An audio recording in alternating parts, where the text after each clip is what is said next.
mga katindera at mga kalendeng, it's me again, Carissa May, ang dating sekretary ngayon ay naging tindera.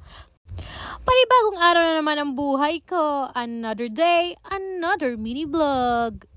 This is me again. Sa pang-araw-araw, ganito talaga ang ganapan dito sa aking tindahan.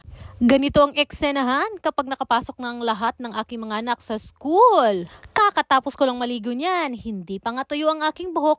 Abay, ayan, basa na ulit ng pawis. Abay, pag may tindahan ka, daig mo pang mayroong anak na 10. Ngayon ay maayos, mamaya na naman ay magulo.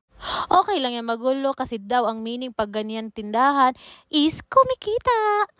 Inayos ko pala yan kasi mamaya magpapadeliver ako ng 10 case ng Red Horse, 2 grande at 1 case ng San Miguel Pale Pilsen. Ito nga aking chichirya ay nung linggo pa ito binili, abay hindi ko pa din maayos-ayos. Kung dati ang pinoproblema ko ay ang laman ng tindahan, abang ngayon namumroblema ako kung saan ko naman ito ilalagay. Kapag naman talaga sa negosyo ay focus ka at masipag ka talaga, abay bibiyayaan ka talaga ng Panginoon. Kailangan mo lang talagang kumayod at huwag tutulog-tulog.